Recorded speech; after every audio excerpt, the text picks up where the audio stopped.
Welcome to PodcastTBD. This week, your hosts are Distinctkusai and Jukeboxhero. Today we're talking about Nintendo Switch. Hell yeah. Because we couldn't finish that conversation last time. No kidding. I want to tear this bitch apart. So I just sent you a link to the video, and we're going to go through it, like, not frame by frame, but close enough. So we'll start at the start, and every time we see something we want to talk about, we got to make a pause and tell the other what time point we're at. Sounds good. Yep. So let's start from the beginning then. Yep. And the eerie street that they decide to use for this. Yeah, no kidding.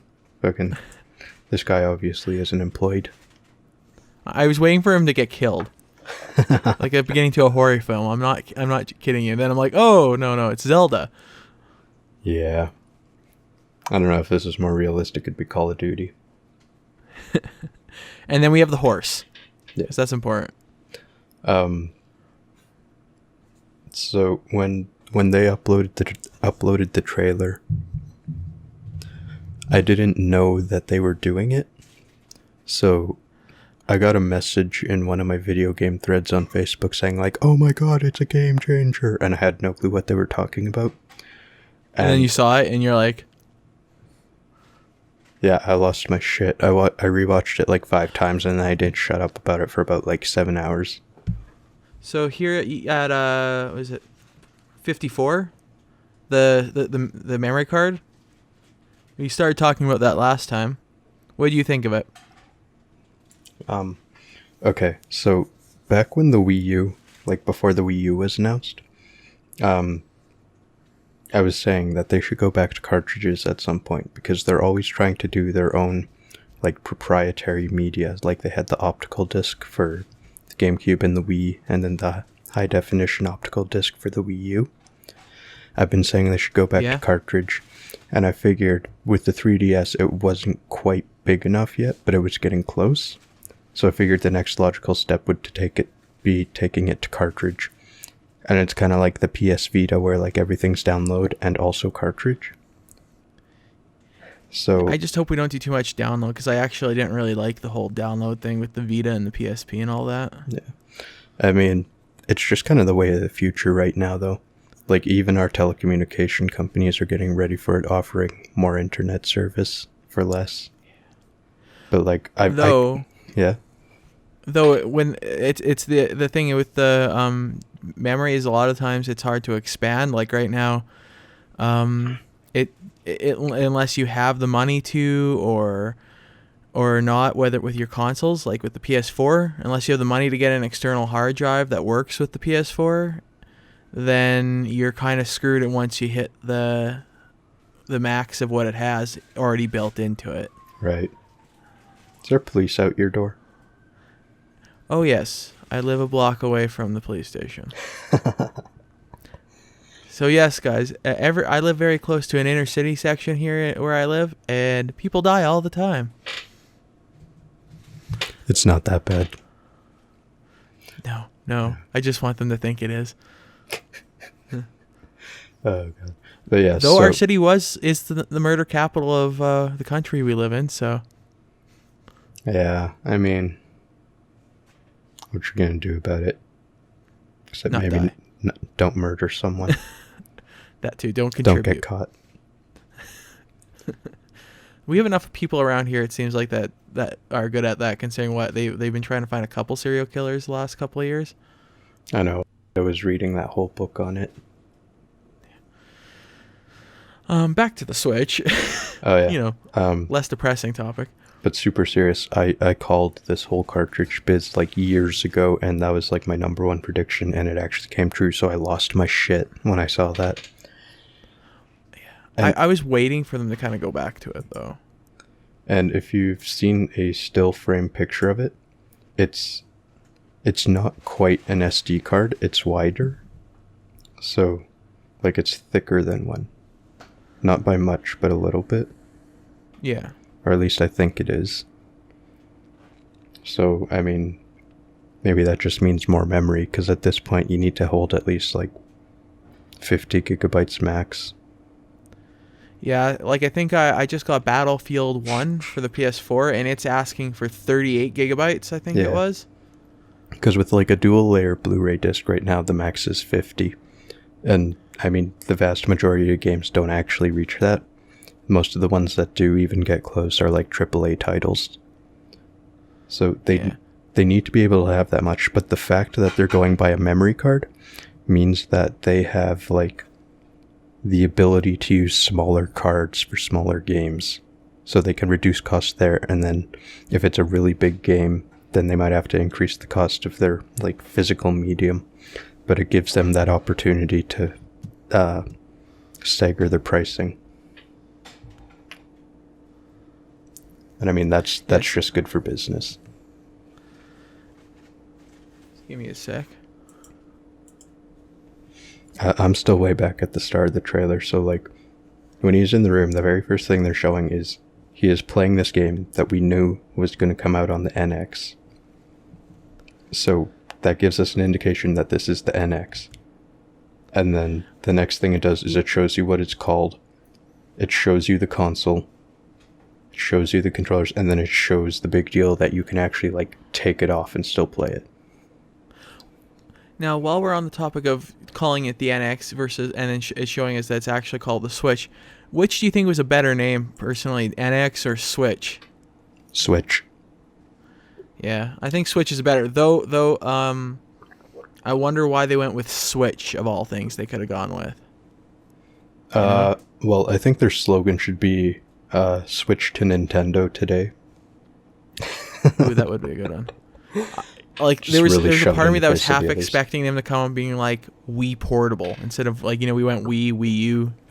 I think they really learned their lesson with the Wii U when like no one knew what it was and if it was a new console or just an add-on for the Wii. So their intentions were good, but their presentation was horrible.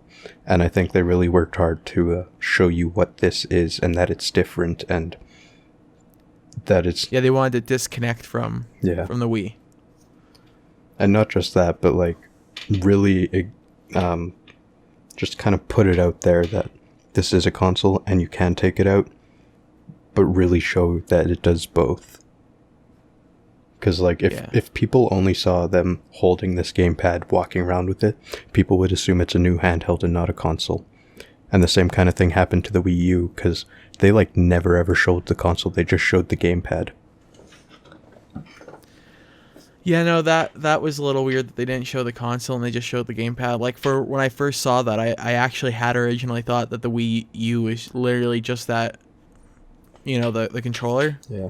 I know I had a lot of questions. Like, I knew they were working on a console, so it was my assumption that it was a new console, but I couldn't tell if the gamepad alone was the console.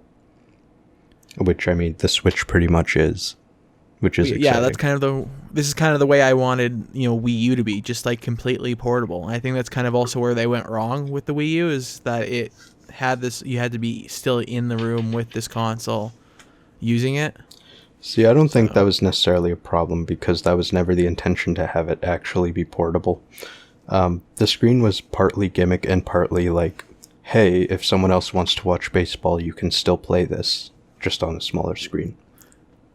Which was a big draw for me, because like me and my wife, your sister, sharing a TV with, it's kind of nice if I could like, hey, you can go watch your TV show, I'll put in the headphones in and I'll play my game or watch Netflix. Yeah. But with this, it's actually kind of super speculative, because in 2013, Satoru Iwata said that he decided to combine the handheld and the console divisions of the company into one. So I'm wondering if this is supposed to be the successor to the Wii U and to the 3DS.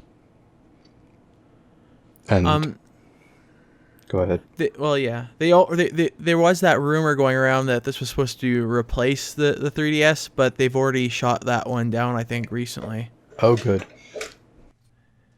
Yeah, I'm kind of really hoping they weren't, and like when they came out and said, yeah, no, this isn't gonna replace the 3DS, I'm like, okay, that's good. Yeah, because I mean the 3DS is still very successful and it's like its own beast. So I don't think they'll be making like a new 3DS or anything anytime soon. Like I don't even know if they'll be making a new handheld, but I think they'll be keeping the 3DS around for at least a couple more years. Oh, I believe so too. And like I hope they go a lot different when they do, because not that I don't love the 3DS, but the progression of this has been like, you know, we went from the DS to a couple iterations of that, and then they just made it 3D and a little larger. Yeah. Again after that, I feel like this next time they need to separate themselves from the 3DS, like they just separated themselves from the Wii U and the Wii. Yeah, like, they did the new 3DS, but all they added was like some other, I can't think of the word, but like accessibility and another circle stick or circle pad. Yeah. But like when they had the Game Boy, it was like Game Boy Color, Game Boy Advance, Game Boy Advance SP, Game Boy Micro, and then they brought out the DS, which was the new thing, and now it's like DS, DS Lite, 3DS, 2DS, new 3DS. If they do come out with a new handheld, it's probably time that they come out with something completely new. But I don't know if they would come out with a new handheld or just put all of their resources into the Switch, because they did combine those two divisions. Yeah, I kind of hope they don't make the Switch the new thing. Just only, I eventually hope they do come up with a new handheld. You know where I hope they don't go with it? As much as I love VR and AR and I love it, I think it's too early for Nintendo or any big gaming console to delve into AR. Like, Microsoft is having a hard enough time trying to get out their HoloLens, let alone... Oh god, yeah. AR should be, like, left alone, because we're still working on VR. Yeah. Like, though I wouldn't mind if they somehow did that with the console for Nintendo. Oh, yeah. Considering PlayStation's already doing it. I mean, it could be the future. I'm pretty sure Microsoft's not too far behind on doing it for the Xbox, so... Yeah. But with AR, you know, Nintendo actually kind of played around with the idea of AR with the 3DS when they had, like, the face raiders and the AR carts and stuff. I like that. Like, I mean, it was primitive, but it's a start. Like, but I think it's far away from them trying to do, like, something like HoloLens where you have, like, the goggles you're wearing and stuff like that. Oh, yeah. Yeah, I don't think they should jump into that anytime soon. But with this whole, if they keep the 3DS around and then just slowly drop support for it, and then they have the Switch as their main thing, they are starting to get into mobile. For all we know, they could make a phone, which I don't see them making that jump, but they are making apps. So like Mario Run is supposed to come out on iOS this winter. Do you know what that is? Yeah, I've heard of it. I don't know too much about it. But I've heard that Nintendo is starting to delve into phone things, especially considering probably the success of Pokemon Go, which they had nothing to do with. They're probably feeling it from that they should have been a little more involved. Oh, you know what? Well, I'll tell you what Mario Run is first, because during one of the last Apple presentations, you know how they like to unveil something really big at the start and everyone cheers and stuff? Yeah. Well, they had Nintendo, and everyone, like, gasped and then cheered, and then, like, Tim Cook came out and he's like, "Here's Shigeru Miyamoto!" And they, like, brought him out and he was talking about it, and the game itself is pretty much, it auto-runs to the right, and you just tap to jump, and you have some new special jumps and stuff, but pretty much you want to get as far as you can, as fast as you can, and collect as many coins as possible. But it was kind of funny when he was talking about it, because he's kind of talking about it like they would a like normal video game, like physical video game. He's like, it's going to be out before the holidays, and we're going to announce the pricing before then. And I'm thinking, like, man, you know, releasing an app before the holidays doesn't mean anything, right? Yeah, no, apps aren't like video games where that actually matters. Yeah, so I don't know if they're actually fully on board, like they know what they're doing. I mean, I can hope, but... I'm hoping that this is probably just going to be their feeling into apps. Like, hey, let's see how this goes here. Because they did start their little social media app, the Mitomo, and that actually did pretty well for them. Now, I mean, it wasn't like a huge rousing success, but it did pretty well. What I hope they don't do is that if they get really successful at apps, like app games, yeah, I hope they don't be like, hey, let's just scrap all portable games. Like, let's just scrap the 3DS or any future handheld and just completely focus on. Well, see, that's what apps. I'm thinking could be a possibility, just because if the idea of combining the handheld and the console division was to keep them from competing, so they would only put out one cohesive product, even if it has like portable capabilities, so you could use it as a handheld, them delving into mobile might be their way of expanding on handhelds and joining like the mobile phone market for apps and stuff to replace their current mobile market with the 3DS. Now, here's my problem with that. These guys aren't like Sony or like big, like in the sense like something like Bungie and those kind of games. Yeah. Like they're not. They're more for like the casual gamer. A lot of their games, like, hey, let's get our kids into it. If you want to play a game with somebody who's not much of a gamer, you don't pull out your PS4, you pull out your Wii. Yeah. Right. So the problem with doing it on your phone and getting right into doing games is you get into the same problem you have with PC. Can their handheld, their phone, handle the game you're putting on them? And while most mobile games are really simple, so they can fit on, so either they're going to make all their games super simple and they're never going to be anywhere near the complexity of something like what they have Fire now, Emblem. like Pokemon and Fire Emblem. Yeah. Or they're gonna be specs, and your phone's gonna have to match those specs. And then what you're gonna do is you're gonna completely push out casual gamers, which is their main market. Yeah, I mean, I have the same issue with it too, because I mean, phones do get stronger and they can run more powerful things, but power hungry games and stuff. But you would not see another like Link Between Worlds on like the iOS anytime soon.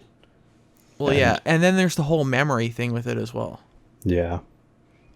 Though 3DS games don't take too much, but I guess it's enough to weigh down a phone. On a phone. Yeah. Unless you have a 64 gig and it's like an Android, and you put an expandable SD card in there, even then you're going to start running out of space eventually, especially if you're a big gamer. Yeah.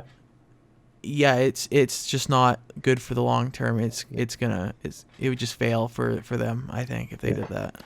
At the absolute least, them having mobile games though does help capture back some of the casual audience that they have lost, because I feel like there's separate like factions of casual. Because there's the casual type person who will play Pokemon and Mario Bros on the Wii, but then there's also the casual person who plays nothing but Candy Saga or whatever on their iPhone. Because they're both considered casual, but they are. And I think the big difference between those is you have the people who just don't say, I don't see the point of me having a console, so I'll just play on. I already have a phone, so I don't mind doing that, but I'm not going to go out and spend $300 on a console. Yeah. So that's how you get that split, I think, with the casual gamers, is the people who don't want to go out and spend money on a console. Yeah, well, yeah. Especially when apps are, $1 or free. But I think they would still lose those same guys if you put out like $15, $20 games on the iOS. Yeah, I'm kind of worried about that with the Mario Run though, just because they haven't announced pricing. It makes me feel like they're going to want like $10 for it when it's worth like $1. Yeah. And I don't think they have a firm grasp on the market for that. Yeah. So I hope they're only dipping their toes, not like, hey, let's just put my whole foot in that water and see how it goes. We'll see yet. But you said something earlier about Nintendo wishes, or probably wished that they were more on board with the mobile after seeing how well Pokemon Go did. Yeah. It's kind of interesting because very recently they... man, I really can't think of words right now. It's a chart, and they showed it off on the corporate side of their site that shows that after Pokemon Go came out, both Pokemon games And 3DS sales more than doubled for July and August because of Pokemon Go. Oh, I know. Or at least but remember, there's that huge big thing where people mistook the stocks for Nintendo. They bought a whole bunch into it because they're like, "Oh, Pokemon Go was made by them." Oh wait, it wasn't. It was made by Niantic. Well, could you imagine if they had just decide, hey, instead of giving this off to Niantic, we'll just do it ourselves? And if it had just been just as popular, not only would have had the increased sales from all their other products after, like they're having now, but they also would have had the huge stock increase stay from when the app was released. Here's the thing, though. Pokemon isn't like Nintendo's. The Pokemon Company is the company that makes all the games and the movies and the cards and everything. Nintendo only has a 30% stake in them. Oh, I know. So if the Pokemon Company really wanted, they could say fuck you to Nintendo and just like start making them on Sony devices, which would be insane. I'm sure they have agreements to like not cause that. Even if they did, honestly, to tell you the truth, I think they would lose a whole bunch of people if they tried switching over to Sony or even Microsoft. Yeah, I mean, it's just not a thing that'll happen unless Nintendo dies, which just won't happen either. Like I don't think like anybody who actually owns a Vita or ever owned a PSP would be like, oh my god, Pokemon. So yeah, I think if they're already playing Pokemon, they like it being on a Game Boy or a DS, and they like the feel of it. I don't think the feel of like the screen size and the controller layout for a PSP is really that great for it. And I don't know, it just doesn't seem like a game you'd see on there. The games you expect on Vita are kind of like games you expect on PlayStation, you know? Yeah, I get it. It'd be like if you suddenly decided to make a new Pokemon Stadium and it came out on PS4. Yeah, well, it'd be fucking weird. But I mean, Nintendo still has that 30% ownership of the Pokemon Company, and Niantic does have to pay their royalties and dues to the Pokemon Company. So, I mean, the people were still stupid for investing in Nintendo, thinking, oh man, Pokemon Go, it's making them so much money, thinking that Pokemon Go was a Nintendo game. But, I mean, Nintendo still reaped some of the rewards of that because the Pokemon Company would have increased in value, and then also because of their own Pokemon games on their consoles started selling better. Yeah. Yeah.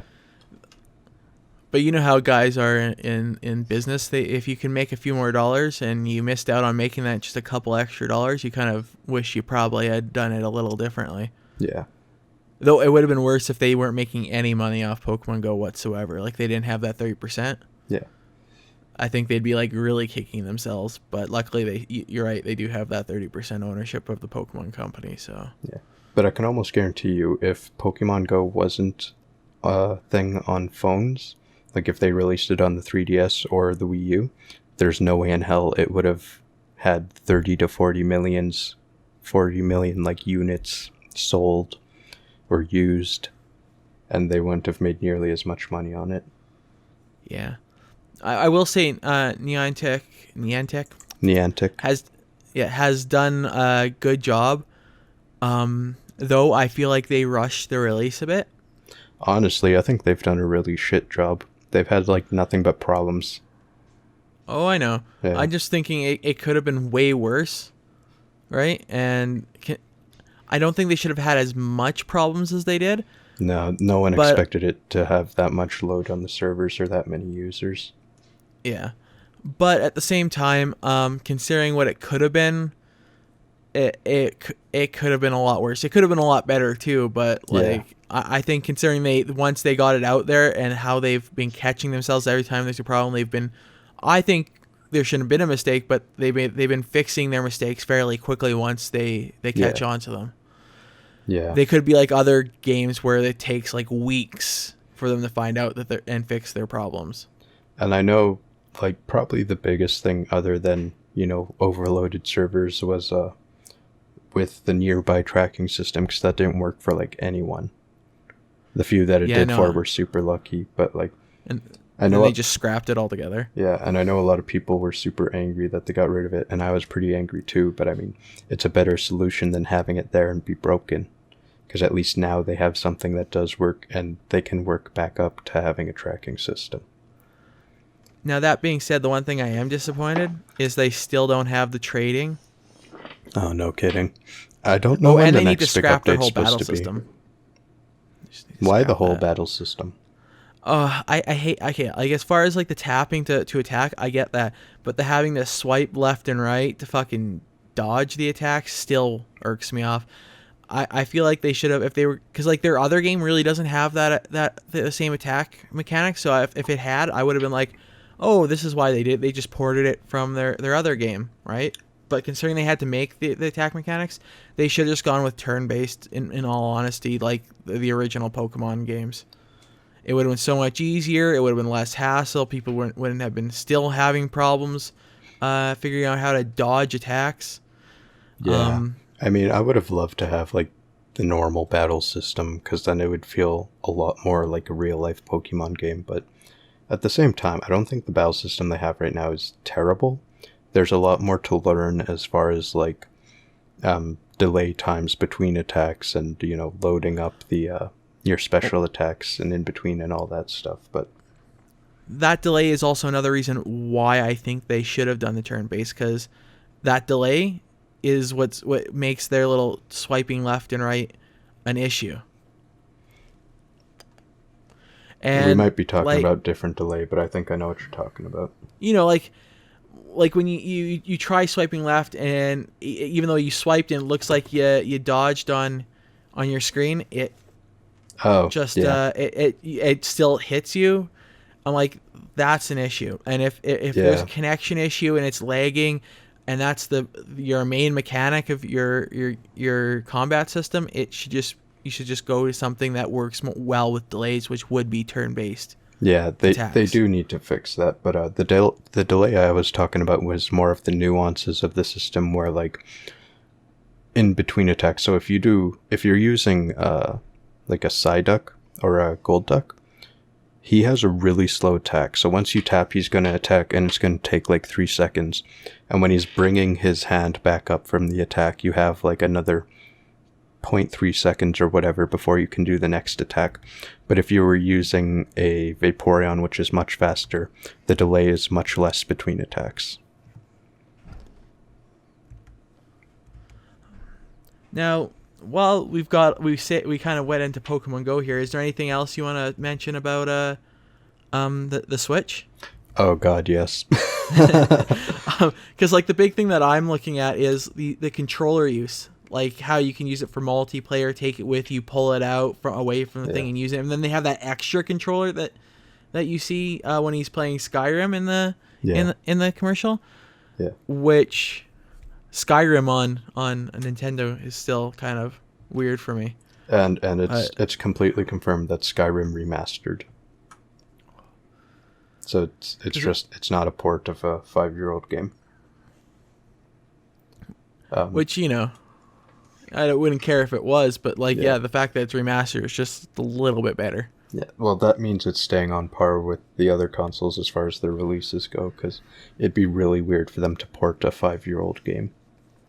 Now, the one moment I want to completely talk about for the multiplayer and the controller use is at the scene with the basketball court at 157, and then when near the end where they have the tournament where they were all playing the game, and it seems like that their consoles are connected.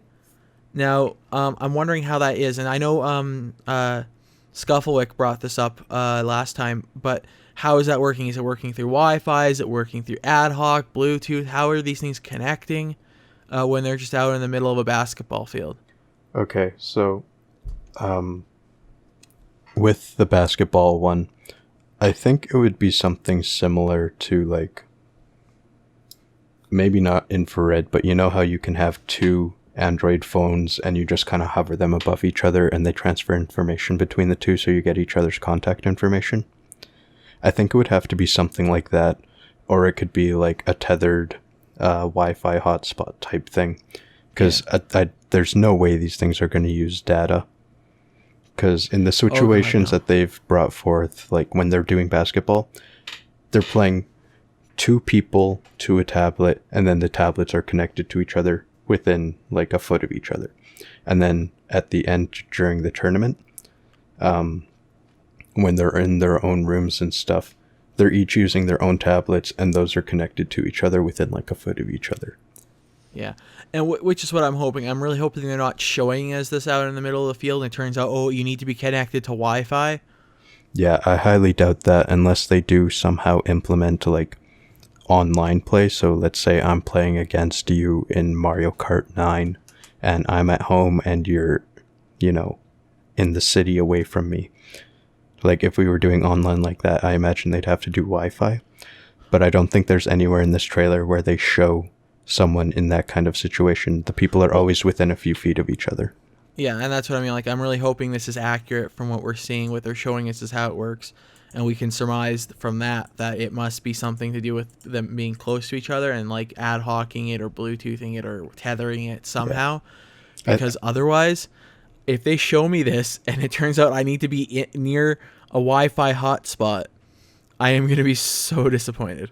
Yeah, I'm almost more than positive that we can make this assumption that it's going to be some sort of connection technology where you have to be within a certain distance of someone, and it doesn't require you to have a Wi-Fi connection to the internet or like a data connection to a service provider. Back at 1004 and 103, when they're on the plane, yeah, this guy brings out a kickstand. And I actually listened to a interview with one of the actors of this commercial, and they talked about it then too, because if you watch it, he brings it out, he puts it down, and when he plugs in the headphone jack, you can kind of see the whole console just kind of like compress a little bit and then come back up. So like when he puts pressure on it, and it makes me wonder about how strong this kickstand is.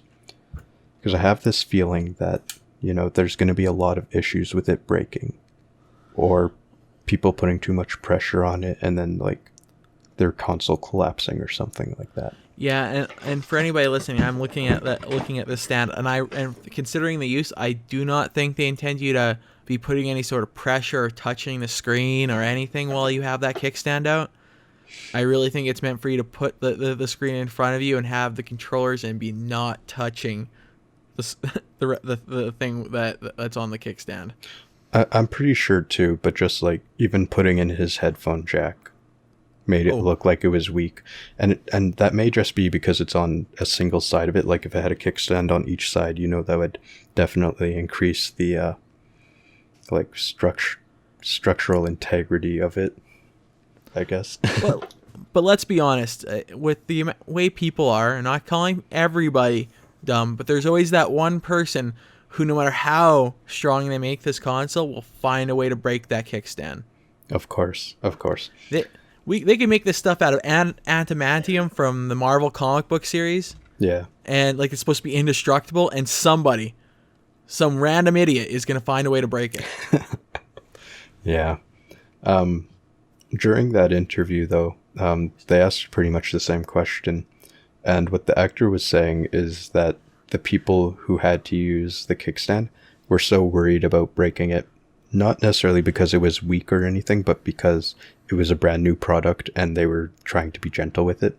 Yeah. So they would bring it out like halfway and try and stand it up, and then of course it would just fall over. So what he said is when you put out the kickstand, when it reaches its full length, it will click in place. So there's like a click lock. So, and with people looking at this and worrying, and I'm worrying about whether this kickstand will break, realize that this thing comes out, March? Yeah, March 2017. They have so much time to fix that. Yeah. And, it might just be as easy as replacing the material. Not even changing the shape of it, just replacing the material the kickstand itself is made out of. But, I mean, I'm sure it'll be fine. They're probably not going to change anything of it, but, it's just something that I noticed is when you put it in the headphone jack, it kind of compresses a little bit.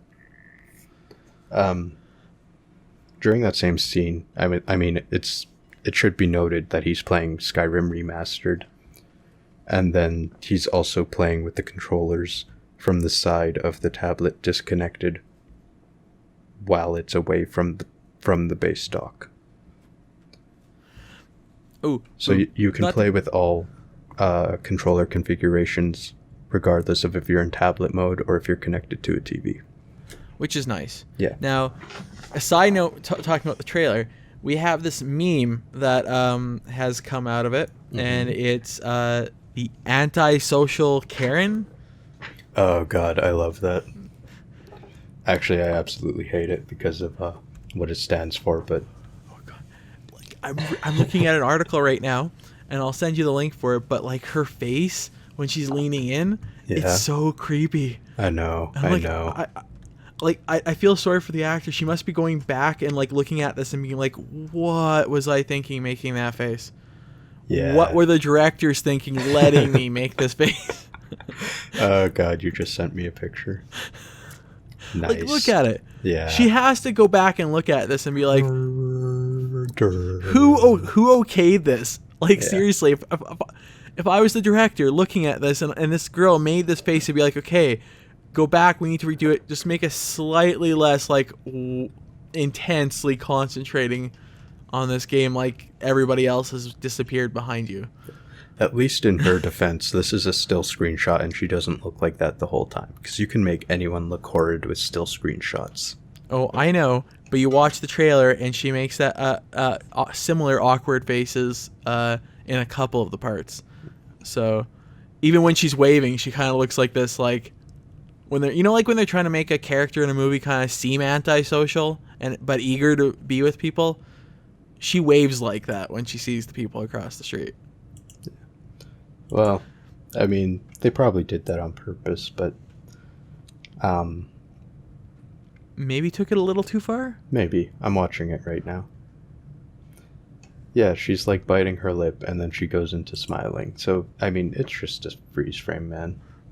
I know, but like, yeah, I guess. And you know what? It doesn't matter what Nintendo does. Somebody's going to pull it apart and make fun of something. Of course. I wish they wouldn't have thrown them that bone, maybe? Yeah. Okay. I'm still working through this thing, so I'm at 1 minute and 30 seconds.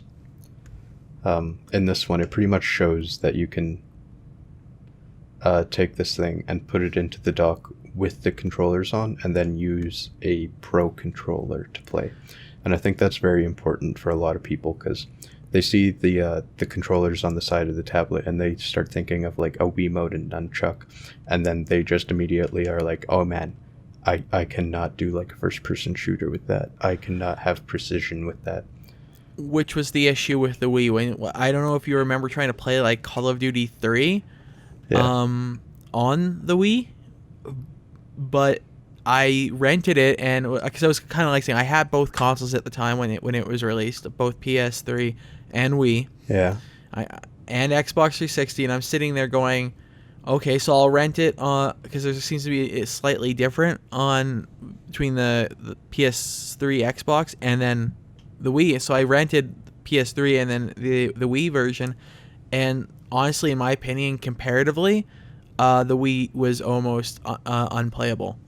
Yeah, I mean, it's very different, but they have had pro controllers ever since the Wii. So there was one for the Wii and for the Wii U, and that was kind of their answer to that. Because you need it, otherwise it's useless. Yeah, but I mean that's also a perspective thing, because obviously someone who's like hardcore to any first-person shooter wouldn't play it with motion controls. But with motion controls, I found it to be very playable and actually kind of intuitive, where you point directly at whatever you're shooting at. Yeah, but I always found issues with that. And I'm a bit of I like in first-person shooters. I'm a sniper. I sit back. Using the motion controls, they weren't as accurate as they could have been, so it made it kind of hard to do a long shot. Yeah. Well, so it was, as far, I get what you're saying. As far as perspective, yeah, for somebody like me, it might have been useless. Yeah, like it's definitely wasn't made in a way that you should be playing it. Like, you probably should have got it on the PS3 or Xbox 360 anyways. Yeah. And I did. I just wanted to see, they do have the Pro because controllers, so if you need that analog, they have didn't that. at the time. So I was glad that they eventually did. And so I'm glad that they're showing it in the trailer. Hey, we have these Pro controllers. Don't worry, we got you covered. I'm actually looking up right now when the Wii Pro controller came out, because they had it for quite a while, because the original intention was for the virtual console, so you could play like the N64 games and stuff where you needed the analog stick and, you know, A, B, X, Y, or whatever for the C buttons. But I mean, much later on, like, I got GoldenEye 007 remastered or remake or whatever, and it came with a different Pro controller that had more of an ergonomic grip and whatnot. But I think they pretty much had the classic controller since it was released.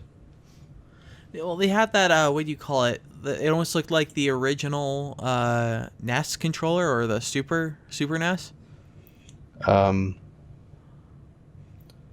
Hold on, I'm going to send you a link with a picture of the original one. They originally called it the classic controller. Let me go down here. Click on it. And then after the classic controller, they got the Pro controller, which was the same thing but with an ergonomic grip.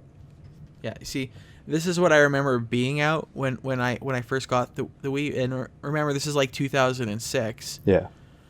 And sooner, actually, considering when Call of Duty 3 came out, it was 2006, but the Wii was already out at the time. Yeah.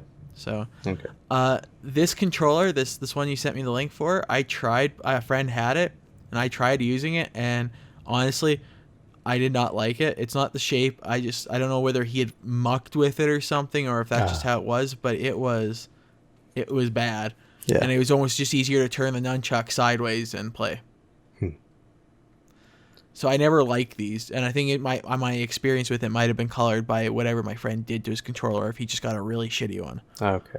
Well, I mean, the classic controller is what it is, but when the Pro controller came out, it was pretty much the classic controller with ergonomic grip. But with the Wii U Pro controller, they took that one with the ergonomic grip, and then they pretty much fixed it to make it a lot more comfortable in your hands, and it felt almost like a 360 controller. And I think the one that they're having for the Switch now is kind of just a continuation of that, making it feel really comfortable. And it looks like they even switched where the second analog stick is, so now like one's higher than the other one. So it's even more like a 360 controller. And I dig that. And you know, I look at the Pro controller. Yeah. And honestly, I have, as far as controller design goes, and I know it's a weird thing to nitpick about, but I have more respect for Wii's and Wii U's Pro controller than I have for Xbox 360 and Xbox One's controller design. Really? Why is that? Well, because go take a look at the Xbox 360, the Xbox controller, right? Okay. I have one nearby. Yeah. And you see how clunky that thing is, the original one? And like, hold on, the original Xbox or the 360? The original Xbox. Oh, because I'm talking about the 360, man. Yeah, I'm talking about the Xbox. The Duke. You look at that. The Duke or the small?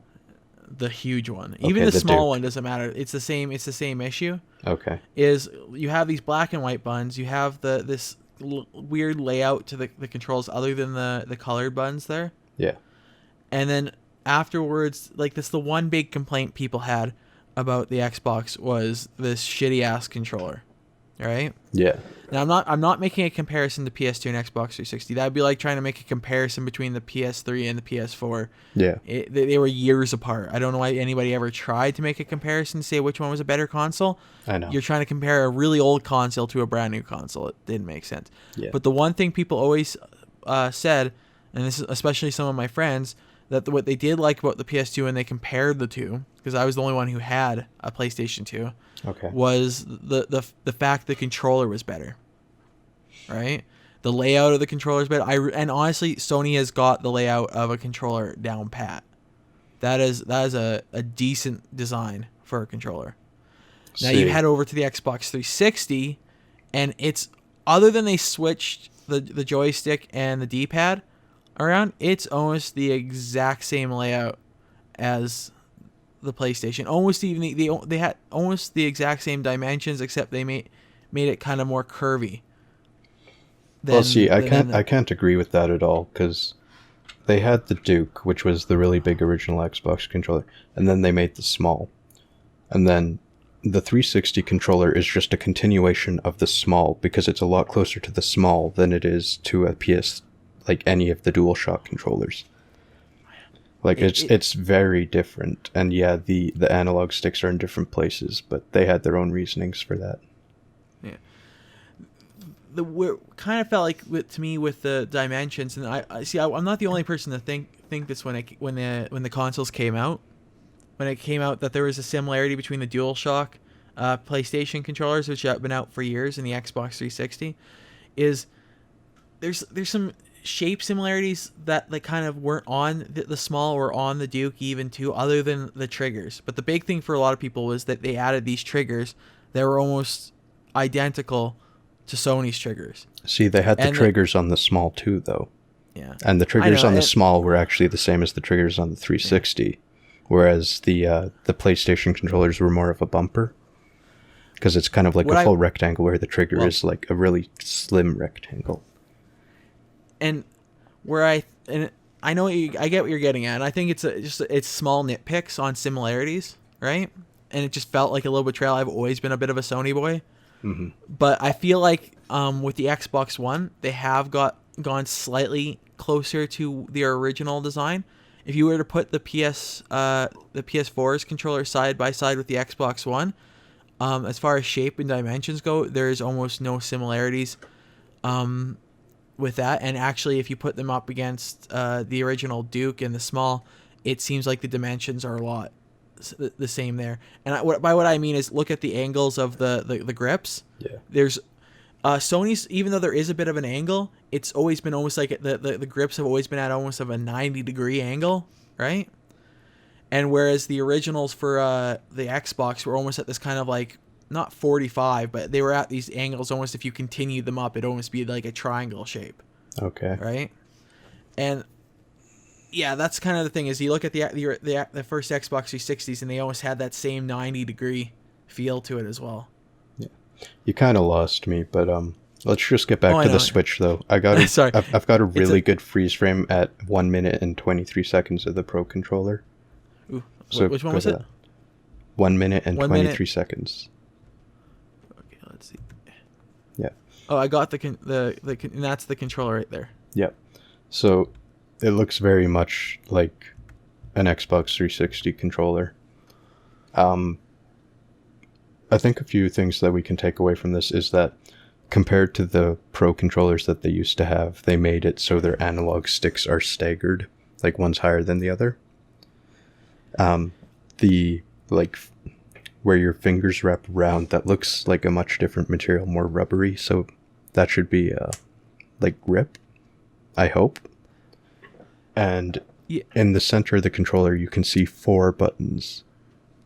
And I'm really wondering what those buttons are for. Yeah, I'm not totally sure. I'm just like leaning into look, so hold on. You know what I can say I'm glad they didn't go? The direction they didn't go with the design for this? Is the fact that they didn't try to go completely innovative, like something like Steam did with their Steam controller, where it almost feels like you're like touching nipples. I haven't seen it, man, but that sounds great. I mean, who doesn't like touching nipples? And, I wonder if they're going to do something similar to Xbox One, where you can do maybe customizable colors, or where Sony has, where you can buy multiple. Like, I hope it's just not black and white. Like, I'd really like if I could get like a yellow one of these or something like that, or a red. Yeah, I know a lot of third-party companies have had their own controllers. Like the Wii U Pro controllers, where it's in different colors or different faceplates and stuff. Oh, which is one thing. Nintendo's mostly stuck to black and white, but if we know anything from the Wii Pro controller, is that they sold it in black and maybe white. I don't remember there being a white one. But they sold it in black. There was a gold special edition that came with 007. In Europe, there was a red one. And I mean, that's all I can think of. But they did have different colors for it. So, I mean, if it's successful, they will probably expand upon this. Because, I don't know, I think they should take, like, it seems to be working for Xbox, and it seems to be working for PlayStation. Yeah. With the ability to have multiple colors. And considering how bright and vibrant a lot of Nintendo games and all their other advertising, I'm always surprised that they haven't had this as their own thing, whereas we've always had to rely on third-party I'm actually controllers. In general, I'm actually crazy surprised that this console and its like the controllers they've been showing and stuff are this dark gray and black, because they've always had much brighter things. Like the GameCube had multiple colors, their handhelds have had multiple colors. The Wii came in a very bright white, the Wii U came in a bright white, or even like a shiny black, but this is very matte, the Switch. It kind of reminds me of an N64 as far as that goes. Yeah, the color black at least, because the N64 was a dark gray.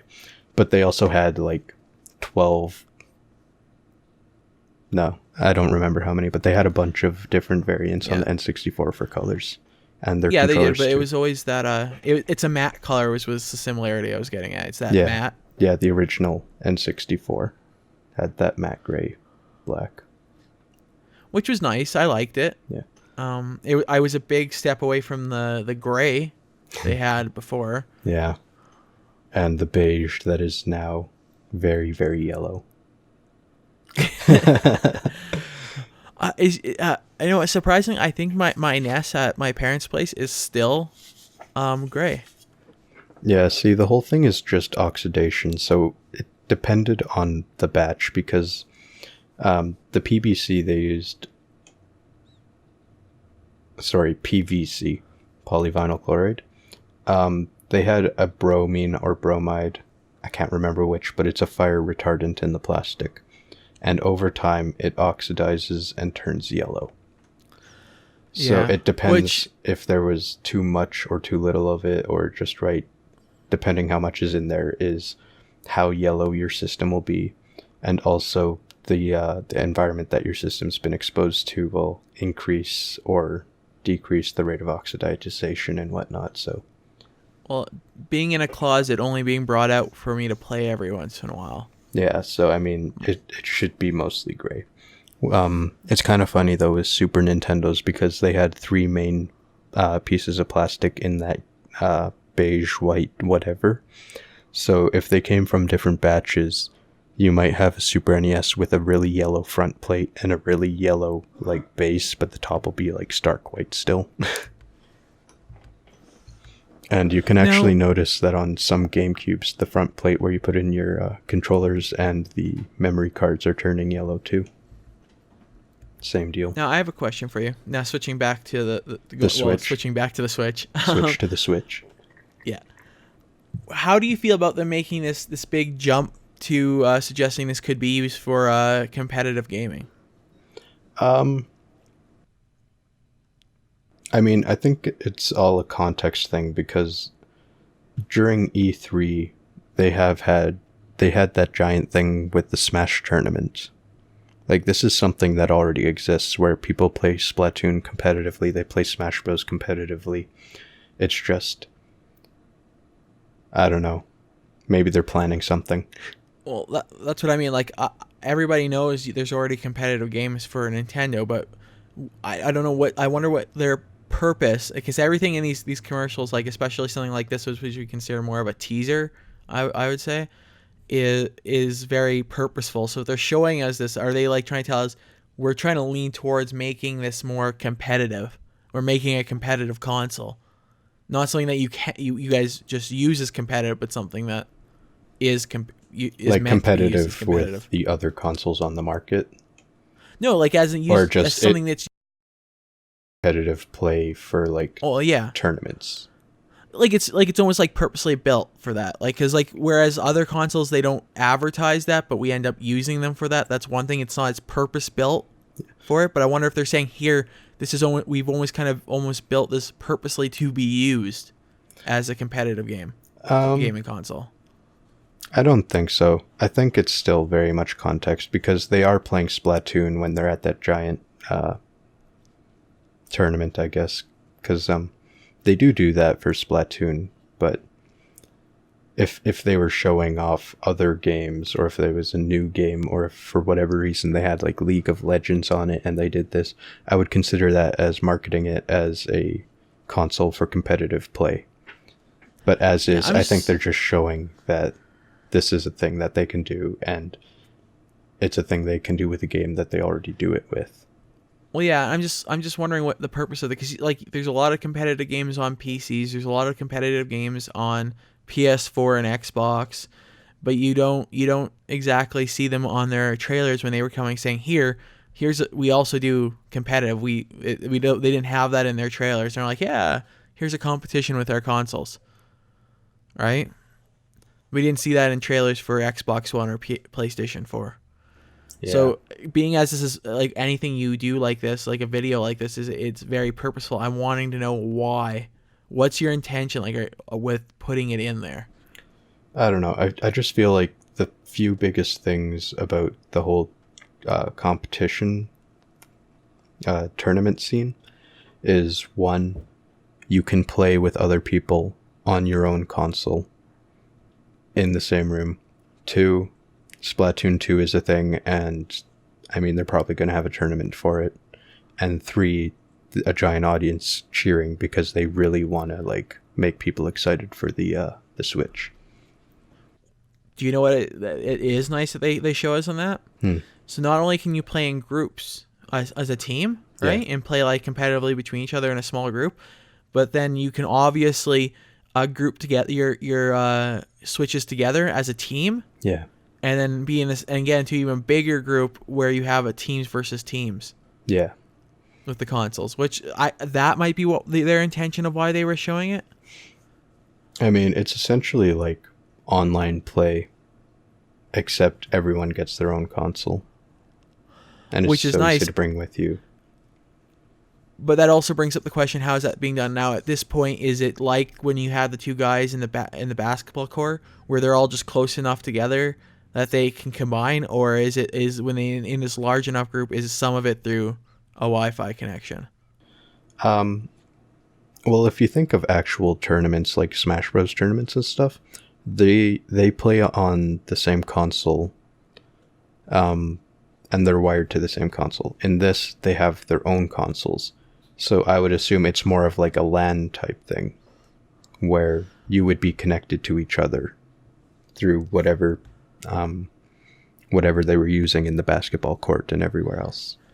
Now, not to cut us short here, but yeah, we should start ending up. We're pushing on a full hour, and my wife is looking at me like. Okay, I just got a couple more points to reach. Then we'll get through them quick. But I mean, at this tournament, they put their consoles like the tablet into the base. For all we know, those bases are hooked to each other, or those bases are hooked to an online connection. Yeah. My girlfriend, her biggest complaint was when you have two people together playing multiplayer on the same tablet, that screen's going to be really small for 2 players. And I see her point in that, but I also kind of countered it with that isn't the main purpose of it. Like, it's a console that has portable capabilities. It's not a portable that's a console. Yeah. So like, which then we can just assume that when it's docked, you can still do that same thing you saw them playing multiplayer. Yeah.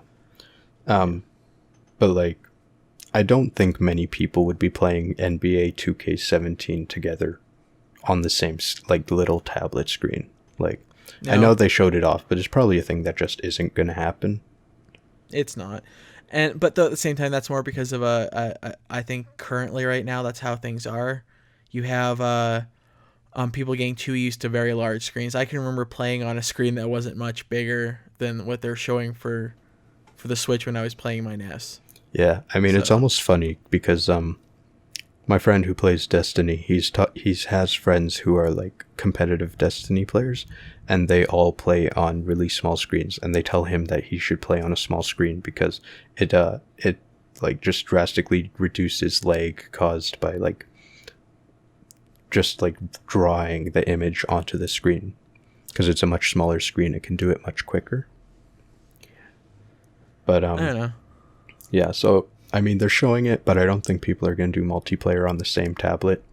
The other thing with that is the like controllers that come off the side of the tablet, they're really small.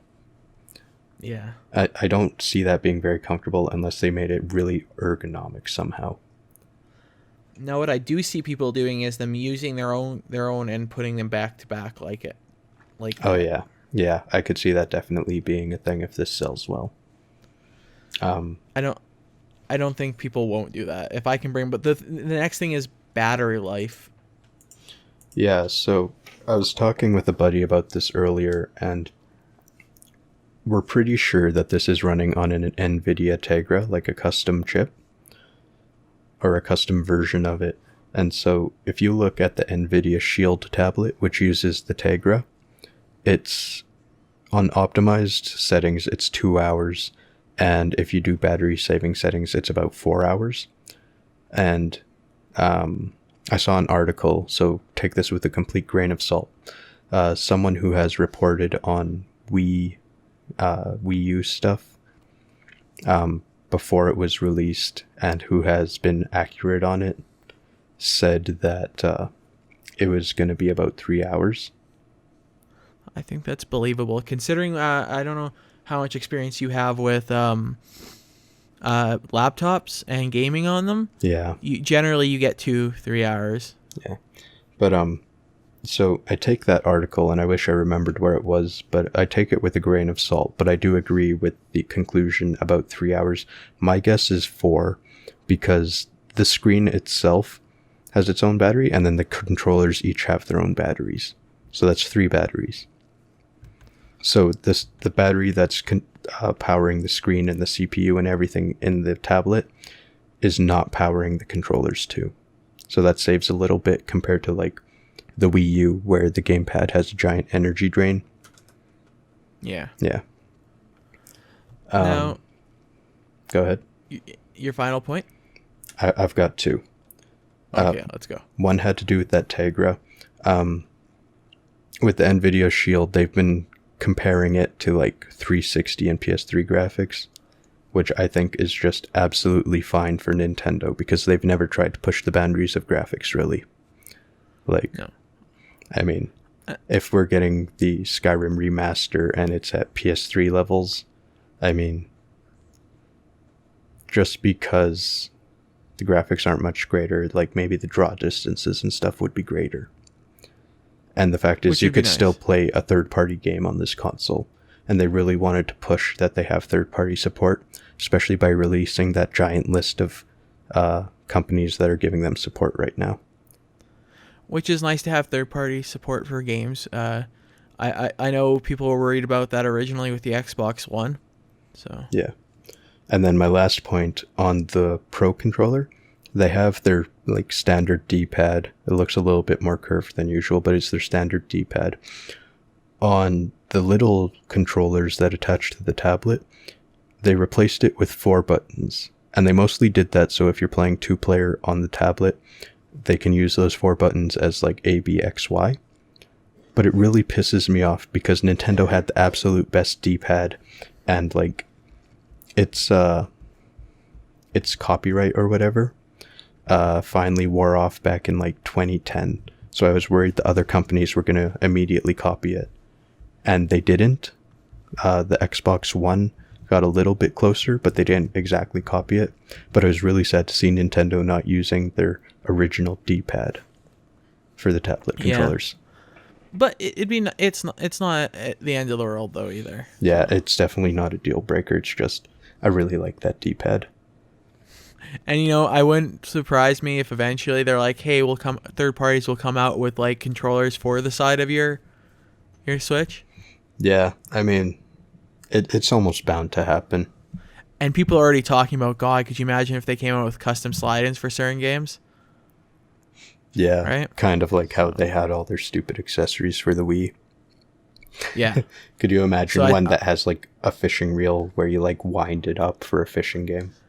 Okay, that's happening. I'm not even joking. They don't even have to wait for the press release. That same gaming company that comes out with all the fishing and hunting games will come out with that for the Wii, for the Switch, because they have come out with it for the Wii. Everything. I'm pretty sure the PS3 had one. The Dreamcast. Yeah, like it's gonna happen. They've been pretty consistent. Yeah, I'm ready for it. It would actually surprise me if they didn't. Yeah. Could you just imagine they just like, guys, this time no. Yeah. No, we'll wait until the next generation. We'll skip a generation. Well, they might. I mean, it's pretty thin controllers. Like, I hope they make them ergonomic. Like, there's some bumps on the back. You can't really tell from the angles they use. Although you could imagine the business practices saying, hey, we'll wait 5 or 6 years more before we come out with another, a full decade. Yeah. The thing with the things we originally made them for, our last version for, have been not sold anymore. Yeah. Okay. So, do you have any finishing thoughts on the Nintendo Switch? Oh, no. I think we thoroughly talked about that. Yeah, I think I got to everything I wanted to talk about. The only thing I could see myself ever bringing up is if there's any more press releases by the next time we record a podcast. Yeah. I'd like to speculate on price, but I'll wait until they actually start talking about their specs and what's in it and whatnot. We can guarantee it's going to be more than $300 and it can be less than $600. Yeah, well, Nintendo's smart. They're not going to price themselves out of the market. They're going to make it affordable for people. They're probably not going to compete directly with like the iPad and stuff where that costs like $700 Canadian. But like, I don't know. I don't see it being too expensive. They're smarter than that. No, I'm going to go because your sister's messing with scissors and I'm afraid. Okay.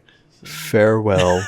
Thanks to anyone who listens to this for sticking around for an hour of us rambling. And thank you to anybody who actually has shown up this early in our podcast series to actually listen or has come back to a previous podcast to listen from the beginning.